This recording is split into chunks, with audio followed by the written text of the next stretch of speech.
Welcome back to Southern Character, where we share stories of grit and grace. Of grit and grace. I'm here today with my beautiful bride, co-chair of Team Chaos, Amanda Henson. It's been a while. Yeah, it's been since Labor Day since you invited me on. Well, the thing is everybody wants to have you back. I get a lot of feedback. When are you going to have Amanda back on the show? So we got to do it, right? So we have to do it, and I'm glad we're doing it because there's a lot of things that we need to do. We need to think about planning for this summer. We need to think about planning our summer vacation because you have to get in early on that summer vacay. Yeah. We have to talk about training the newest addition to Team Chaos. Sweet Georgie Sand. Georgie Sand. Picked her up in 2024. Hot mess. 8 months in. She's getting ready to go to the trainer, so I think it's good. We're going to talk a little bit about that. And then, ultimately, I know you wanted to, poke a little fun at the life event that I have coming up. The Big 5-0. The Big 5-0. Several years ahead of me. Several. God, I'm so glad I robbed the cradle. Only 4. That's why I'm excited to chop this up with you today. Chop it up. One of the reasons why I wanted to record with you today is because it is cold outside, and when I'm stuck inside and it's cold, I think about warm things. I think about happy things.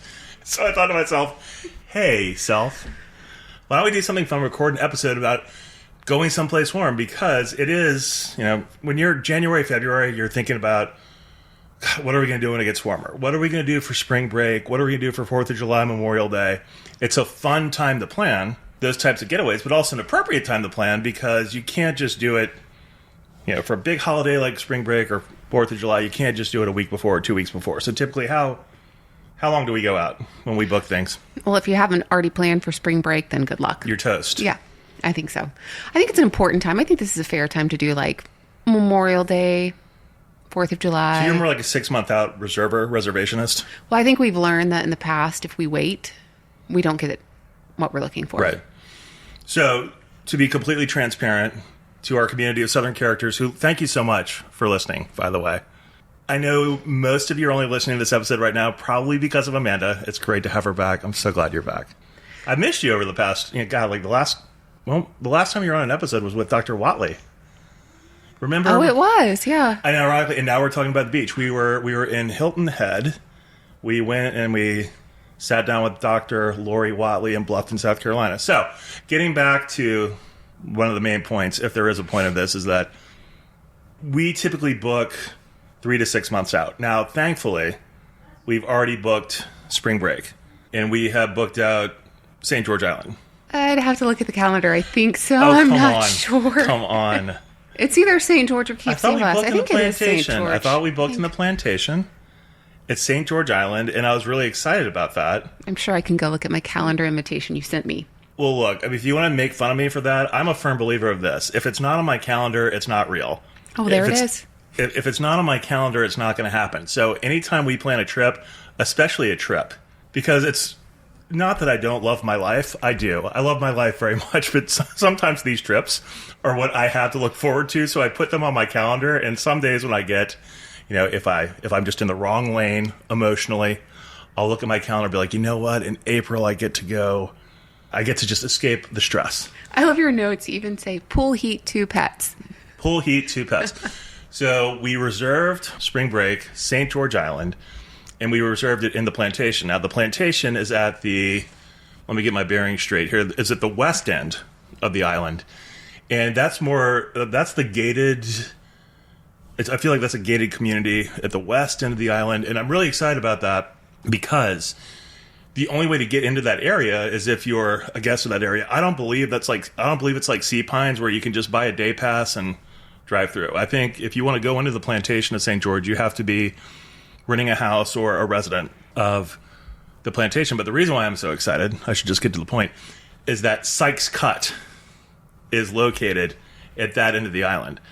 And so that is it's a pass of water at the tip of the island that feeds into Apalachicola Bay and the Gulf of Mexico. And there's supposed to be a good current that comes through there. So all the guys at the bait shop at Survivors, oh, your friends? Tackle, yeah, my buds over there. Yeah, your buds over there. Well, they know I'm good for it. Every time they see me walk in the door, like, this guy's about to buy something. How many rods is he buying today? Fishing line. And we get the fish bites there, the synthetic baits, the live shrimp, the dead shrimp. All of the things. Reels, poles, even T-shirts, tide charts, but they know when James Lewis walks in the door, something's going down. With the 6 kids. But the other thing they give is advice. They give great advice. They tell you, hey, if this is biting over here. If you're going to go over to 6th Street, check this out. If you're going to go to the pier, do this. But they always talk about Sykes Cut. And apparently you can really get into it over there. You can get into some flounder. You can get into some redfish. Maybe even some speckled trout. I'm pretty jacked about going to St. George and fishing Sykes Cut. Well, I feel like you've been withholding this information from me, though. You didn't put it in the notes of the calendar invite. All I put the address, pool heat. 2 dogs. 2 dogs. Which, by the way, we have gained another 4-legged friend since we last were on here, since actually you last invited me to be a guest on your show. A lot's happened since you were last a guest on the show. Invited to be a guest on your show. So we did pick up another boxer. Oh, we did. And this one's really special. I say she's challenged as a boxer, and I say if you weren't such a good-looking dog, if you weren't so cute, you might have some issues. It's like she's so sweet. The really pretty girl who's just dumb as a post. That's kind of our Georgie. She's really beautiful. A brindle. We call her the caramel tiger. Actually, we call her several things. So when do we pick up Georgie? I drove up to Gaffney. And this was in the summer. This was in June, July? It was. It was just before 4th of July. And this is the same breeder. We took her to the 4th of July with us. We took a 6-week-old, 7-week-old puppy to a rental home. That was fun. We got Georgie just below 4th of July. And her full name is Georgie Sand. You want to explain why her name's Georgie Sand? Well, once again, the kids have come through to name the dog. Georgie for St. George, and Sand because our dogs like sand. So right. Georgie Sand. So we love St. George that much. Mm-hmm. We actually named the dog Georgie Sand for St. George Island Sand. But when we got Georgie, just before 4th of July, so the way 4th of July fell for Team Chaos this year is we were kidless. We were. So kids were with co-parents, and your daughter was with our friends, the Tools, the Ultimate Tax Tool, episode 5, Jason Tool CPA. Just like a little plug for Jason there. If you need help with your taxes, you need the Ultimate Tax Tool, Jason Tool, the gentleman accountant. Anyway, so Jason, they have a place down in Mexico Beach. Daughter Lola, Davis was over there, and we said, well, you and I will take the 2 dogs, and we went to Sandblast. That's what we did for 4th of July. Right.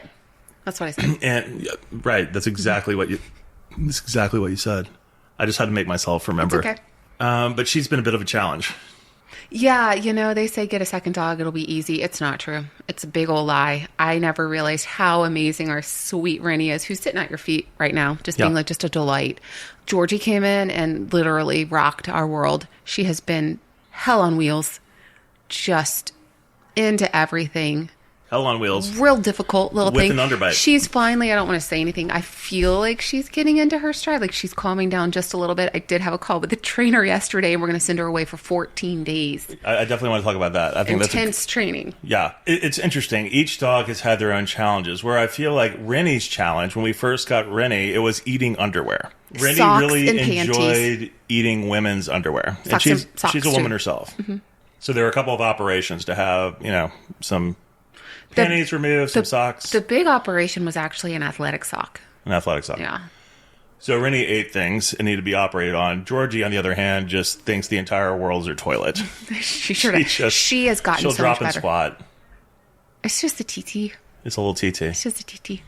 Little boxer lemonade. Just kind of sprinkled. But she's just so cute when she looks at you. With her underbite. Her little underbite. On her little tongue. Oh, sweet girl. Okay.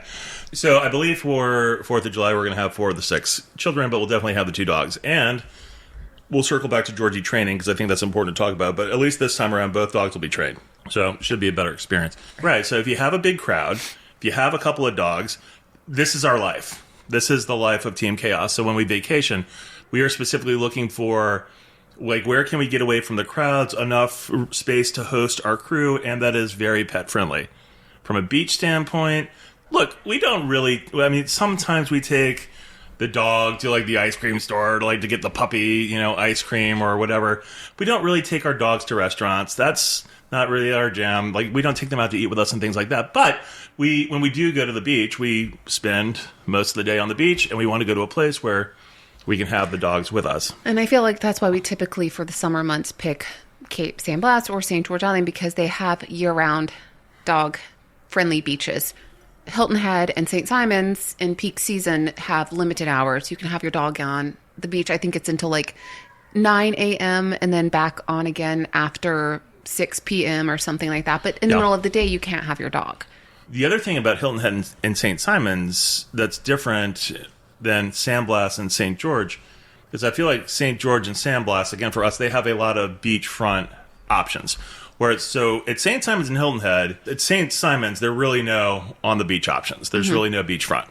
Amazing houses the dunes to rent, in between. Condos to rent, no high-rises, none of that. There are plenty of places to rent, but you're not going to find a beachfront house on St. Simon's. Right. Hilton Head, you can definitely find it. We just have never done one of those. But you better bring the cheddar, right? Yes. You need some cheese. Because a lot of these places, I mean, they are like Southern Living mansions on steroids. Gorgeous. They're like 20 bedrooms. But they're like 20,000 to 30,000 easy a week. For these for the places that are in Sea Pines, beachfront Hilton Head, $20,000 to $30,000 minimum, especially during a peak week like that. St. George and Cape San Blas, because they have so much less development and infrastructure than like a Hilton Head might, I feel like the price point is much lower, and there are a lot more options for beachfront. The reason why I'm making such a big deal of this, we always joke around, especially about the Forgotten Coast, San Blas and St. George. If you're going there, you better like the people you're going with, because you're going to spend a lot of time with them. The whole thing that makes, to me, St. George and San Blas such great places is that there literally is nothing to do except be together. I want to discover authentic experiences. I want to make meaningful connections. And I just want to live life all in the South and just celebrate life, celebrate Southernicity. Yeah. Yeah. And that's what we're doing. When it's cold outside, when it's sub 30 degrees, it's nice to think about warm places, and it's good to plan ahead. So we went ahead and we planned ahead for spring break. We're golden there. We're going to book a place for 4th of July. We're golden there. And we talked about our traveling companions, our 6 children, our family, our 6 children and 2 dogs. We picked up Georgie Sand. Our companions happen to be our family as well. Kids. We picked up an 8th companion. We sure did. So 2 adults, 6 kids, now 2 dogs. We picked up Georgie Sand, 4th of July. So we are, I guess, technically we're 8 months into it. At this point, she is 8 months old. We're into Georgie Sand for like 6 to 8 months now, and she has a sprinkle problem. She's gotten better. She's not the best listener, but we're really excited. You're really excited. I'm really excited because you're taking her to the trainer for a 2-week immersion.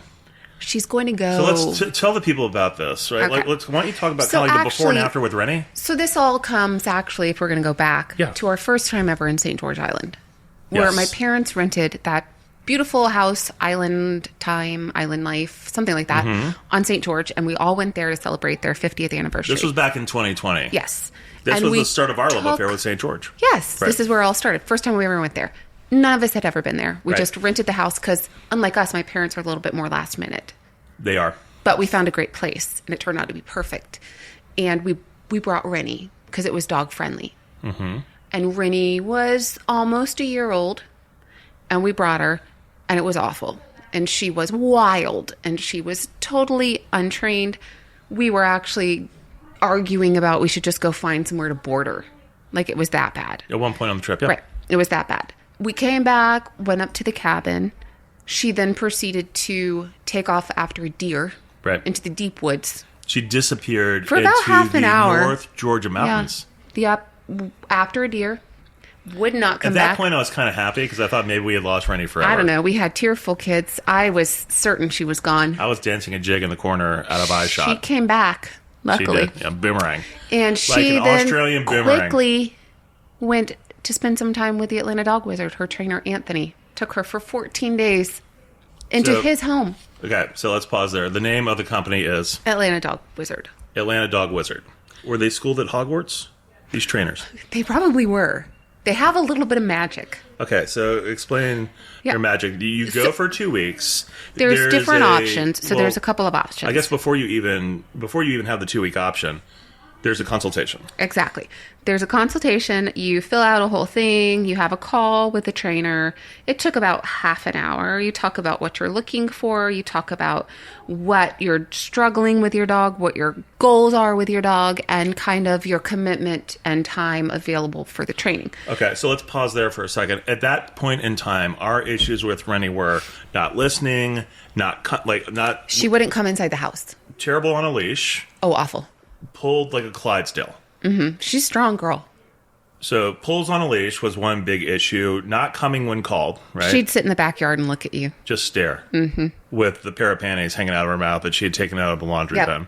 Or the athletic tube sock jammed in her stomach. Just staring at you. Mm-hmm. So wouldn't come on command. Constantly under your feet. Mm-hmm. In the kitchen. What else did that dog do? Begging. I mean, she was good about the potty training. She was just an untrained dog. But potty training, she was okay. Yeah. And it was hard because when she was with big groups of people, boxers, one of the things they're known for is being very joyful.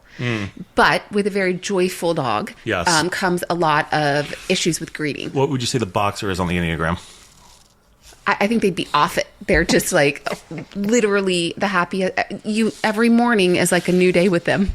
I feel like the boxer, or at least my experience with Rennie and Georgie, is it's kind of like having a crackhead live in your house. Right? It's just like the first time when they see you, it's like the first time they ever saw you, and she's just like jacked out of her mind. I call them wiggle bottoms. Her little bottom is wiggling so much back and forth that she's like about to wiggle out of her skin.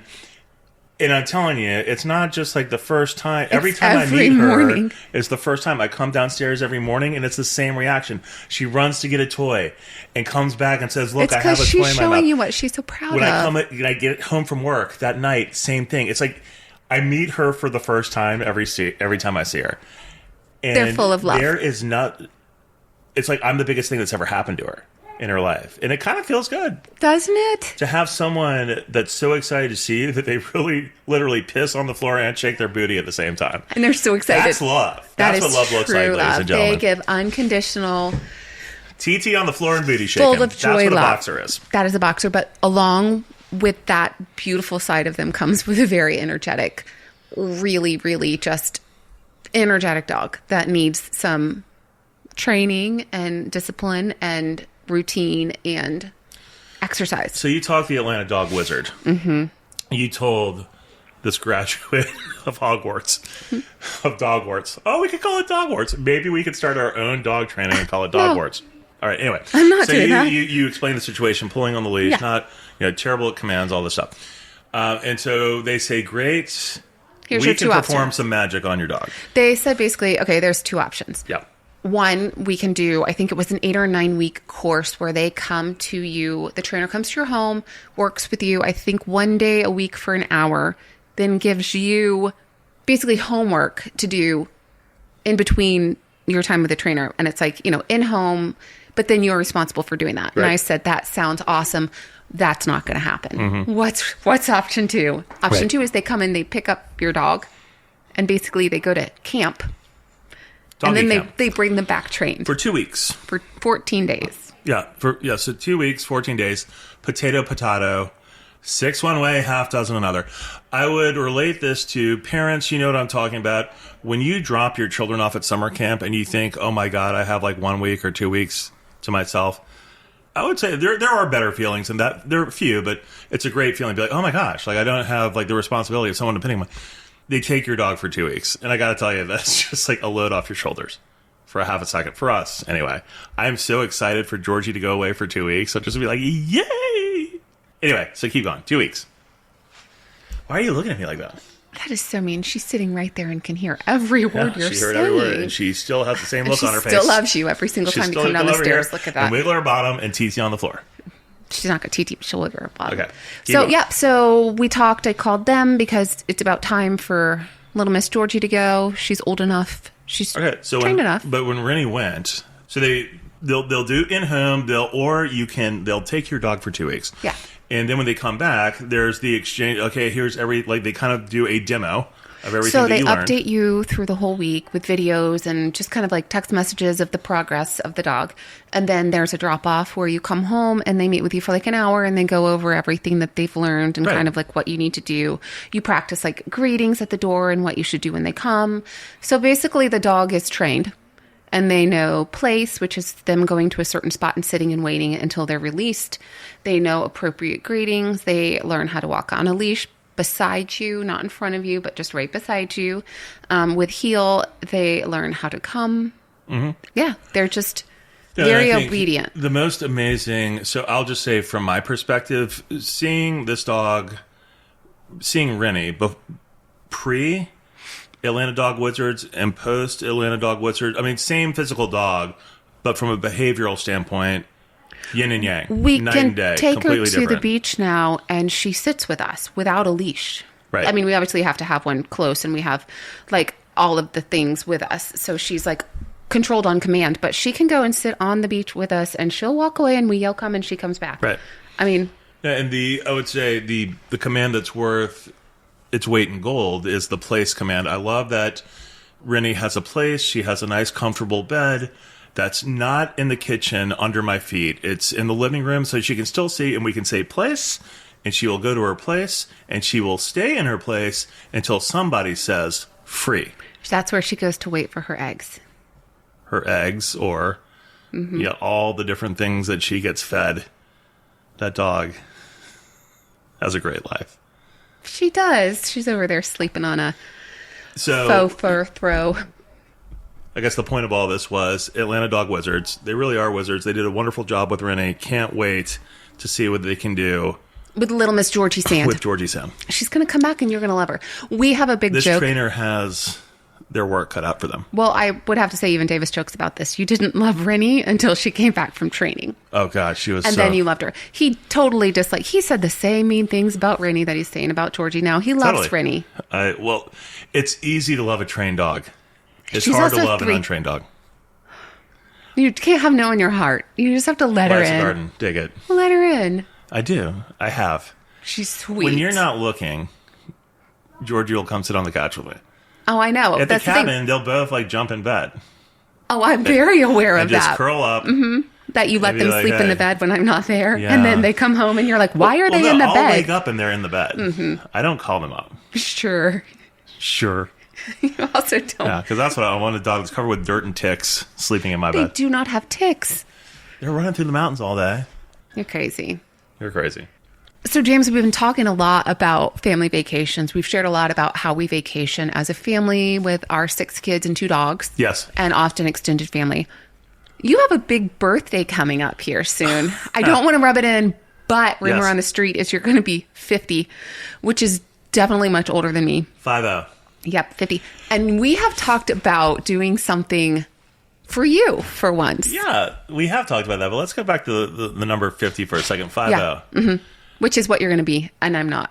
Well, also, for a while. In gangster rap, 50 stands for police. We're like, yo, 50's coming. 50. Is that why we're excited about it? Well, I'm also going to be half a century old, if you think about that. Oh, you're going to be closer to 100. Yeah. I'm going to be half a centenarian. Yeah. So you've been talking about this for probably the last 5 years that you really want to do something for you. There was a great skit on Saturday Night Live. Oh, Lord.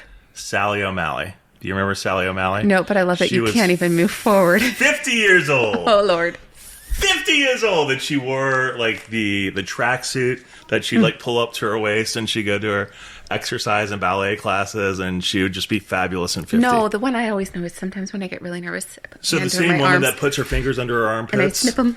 And sniffs them. She also had a character called Sally O'Malley. Oh, okay. So the next time, I'm sure Jill knows who Sally O'Malley is, your sister Jillian. The next time you can't sleep, you need something to watch. So YouTube, tonight just pull up Sally O'Malley, Saturday Night Live calendar, 50 years old. Okay. Yeah, so I'm turning 50. Thanks for rubbing that one in. You sound so excited about it. I don't know why I'm rubbing it in. It's okay. I'm just getting older. What was the point of this conversation? Is that you were wanting to plan something, not a kid's trip. I really did. I do. Yeah. I do want to plan a kid's trip. Sorry. not a kid's trip for the 50th birthday. Right, a grown-up trip. Yeah. Now, there are a couple things that I have rattling around up in my head. I've had some extensive conversations with Mike Jones, who you know. I do. Yes. Mike Jones, no one sells a better roof. No one gets so you a better nice. roof than Mike Jones. He's a beautiful man. Great, solid man. Solid man, good cook, even greater father, probably even a greater husband. Mike Jones. And he's a good friend to you. He's a good friend to me. They were just they had their hearts broken by Irish people, right? Because the Georgia Bulldogs played the Notre Damers and the CFP, and unfortunately, but Mike is a Bulldog through and through, and so is Allison. So she was a swimmer for those dogs. It's a hard loss. It's okay. But I guess really the whole point about Georgia is even though I'm an LSU Tiger, Mike and I still found a way to love each other. It's a beautiful friendship. It is a beautiful friendship. But Mike and I have very similar tastes. He is also rocking, I do believe, the campfire trucker hat. Oh, okay. Yeah, Mike goes for the campfire. So he like Ford Fry. Ford Fry picked the green and black. Mike Jones also picked the green and black. Great little plugs. Mike loves to grill. Mike and I see the world in very similar ways. We like the same things. Through the big green egg. Yeah, that's our medium. It's by means through which we communicate. Is through smoking meats. I have never met somebody who sends more pictures to his friends of meat on the grill. We call it food porn. Yeah. What are you doing, babe? Just sending a picture. Mike Jones and I are all about food porn and fish porn, man. Like, he catches a fish, it's coming to me. I catch a fish. Like, yeah, when I'm on a boat and I catch a fish and I'm texting to somebody, it's Mike Jones. Oh, I know. Yeah. Fish porn. Hold Food that fish porn. out far. Yeah. Mike Jones is actually, he was the one that taught me this trick. If you want your fish to look bigger in a picture, perspective, hold it not close to your body. As far away as you especially if you're 6'5" can. and 395 pounds like me. You don't want to hold it too close to your body because then the fish looks tiny guy. You want to, just a little guy. You want to hold it. You want to lock out your forearms. I mean, lock out your elbows and you keep that fish as far away from your chest as possible. What I love is now you look at our kids. When we took Davis and Will shark fishing, every single picture of them is... If I ever post pictures of our children fishing, or they're in an article or whatever it is, you will notice that, thanks to Mike Jones, they every are single one of them. holding that fish as far away from their body and as close to the camera lens as possible. Oh, yeah. And it looks like a megalodon. Jacob about dislocates his shoulders. It can be a 6-ounce sun perch, and it looks like a marlin, right? The way they hold it up to the screen. So you and Mike have been talking about potential trips? So Mike has done this trip, and you basically like the Bahamas and the Abacos, and you fly over to not the main island, right? So you're not going to Grand Bahama Island. You're flying. I'd have to go get my phone to get you the exact names, but you fly into Marsh Harbor, which is a smaller area. You fly into Marsh Harbor and you rent a boat, and you get off the plane. You grab your bags, you go over to the marina to get on your boat. You bring your bags with you, and then you take your boat, which you've rented. So this is your boat. It's not like, you have a boat driver, Uber boats. They're just going to take you around. Then you take your boat to get to your bungalow where you're going to stay. And you pull into that marina, and you've already lined this up so you have a golf cart rental. So then you can take your golf cart to the bungalow. Right? Or if you happen to get an on-water place with a dock, even better. But that's the whole thing. It's Mike. So Mike did this trip for his 50th birthday with his wife and Glenn and Jen and a couple other friends. But it's literally like you just go to the Bahamas. You have your own boat. You get some tide charts in a book. I mean, he gave me the book and everything to read about, understanding, the waterways, because you don't want to be like some of our friends that we know that beach their boats and unpleasant situations. But you just kind of have this Kevin Costner Waterworld experience, man, where you don't grow gills, but you spend, all the time just kind of bopping around to this marina or this deserted beach or whatever. Bone fishing. What? So I'm just thinking of this and this is us doing you asked me what I want to do for my 50th birthday. So I guess the first thing that scares me slightly about this whole experience is that number gills? one, no, you are an excellent boat driver, boatsman. What's the correct term? Coxswain. Whatever you are, I'm very confident with you. That is a real thing, by the way. That's the person that sits in the back of the rowing boat that tells all the people stroke. Oh, the little one. Stroke. He's called the coxswain. But he's the little man. Who sits there? Yeah. Okay. Right. Great. Somebody's got to do it. Yeah. Anyway, I'm very And why confident. not call him a coxswain? Always. Fitting. I am super confident in you and a boat. Yes. Right? Okay, fair. Okay. If you don't have somebody, if you aren't a boater, or like, do you have to show credentials, or do they Not a just boatsman. toss you keys and So this say, is the thing. best So, of luck? look, I don't know a lot about international law. I don't know a lot about national law, if I'm being totally Okay. honest with you. But so I'll tell you this. In the United States of America, let's just speak about Georgia and Tennessee, because those are states that I can speak to. Okay. Now, I'll probably get this wrong. We should bring some lawyers. This is not to be construed as any kind of advice. I believe in Georgia, as long as you have a driver's license, Right. you can drive a boat. Here's the funny thing about Tennessee, because I did read this. A 10-year-old in Tennessee can drive a boat as long as there's a licensed Adult, driver within arm's reach Fair. of the tiller or the wheel, whatever it is. Driving a single-engine boat isn't the most impossible thing in the world to do. Like, if a 10-year-old can do it, anyone can do it. But also, too, so if you don't know how to drive a boat, this probably isn't the trip for you. Yeah, I think the other thing that kind of slightly sit up my radar, as we're discussing this trip, is something that we could I don't even think I potentially be answered your doing. question. What was your initial concern? Just does anybody get to drive a boat? But I guess they're just like, hey, here you No, go. anybody can drive a boat. Sure. So And they okay. so here's the thing: you sign your life away through liabilities of Sure. waiver and waiver of rights. They really don't care if you can drive a boat. So you sign your life away. My next thing is that you mentioned that you get a book of tide charts. Tide so charts. do you just go into the great blue sea and just hope you find your way home? Because I'm not really comfortable with that. So this is a fair point. We're not going into open water here. I don't really trust you with like a map of the ocean. Yeah, so I'm not trying to circumnavigate like Columbus from Spain to Puerto Rico. That's not Okay. what we're doing here.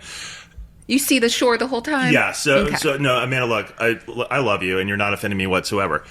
I would be very intimidated. I grew up. I know I've told you a lot about my upbringing. On but, the streets of New Orleans. on the hard streets. Yeah. The Garden District. Cold streets of the Garden District. Rough. The Isle of Denial, as they call it. But an aquatic lifestyle in some ways. New Orleans is below sea level. Yes, it is. I am part merman, among other things. But no, so like I've been in and around boats, right? I'm not going to pilot, like a super tanker of the Mississippi River, but I can go forward, reverse, and I know my way around a boat. Yeah.